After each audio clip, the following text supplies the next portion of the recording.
Почитувани граѓани, почитувани млади.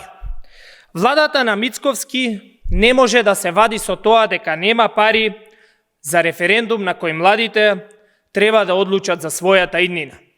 Ние со месеци наназад предупредувавме дека во буџетот нема пари, дека се е потрошено на криминални тендери за полнење на џебовите на криминалната група ВМРО. Ние младите не прифаќаме таков изговор. Кога има пари за тендери, за нов авион и за луксузен живот на Мицковски и неговата криминална група, мора да има пари и за одлука за судбината на младите, на државата и на сите граѓани. Мицковски вели, ќе ја платиме цената и дека треба со децении да чекаме за влез во Европа.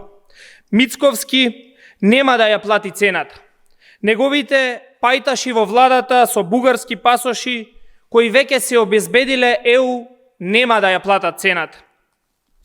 Треба ние да живееме во изолација, да чекаме по 10 часа на граница, додека тие и нивните семејства имаат бугарски пасоши. Најскапа цена ќе платат младите кои ќе продолжат да се иселуваат.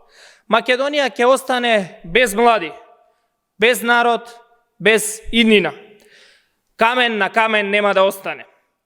Младите не сакаат Мицковски во нивно име да одлучува, да им ја крои капата, а со тоа и иднината во заложена и изолирана држава. Младите сакаат сами да одлучат во каква држава ќе живеат. Младите не сакаат да ја платат цената поради Мицковски. Ова не е прашање на една партија или на еден подмладок. Ова е прашање на сите млади во Македонија. Младите имаат право сами да кажат по кој пат ќе оди Македонија. Затоа што токму младите ќе ја живеат таа иднина.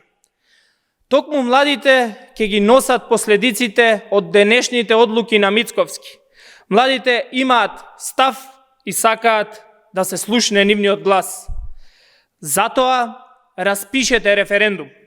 Не бегајте од граѓаните, не бегајте од младите. Ние не сакаме да плаќаме цена. Ние сакаме иднина, европска иднина. Распишете референдум, младите нека одлучат.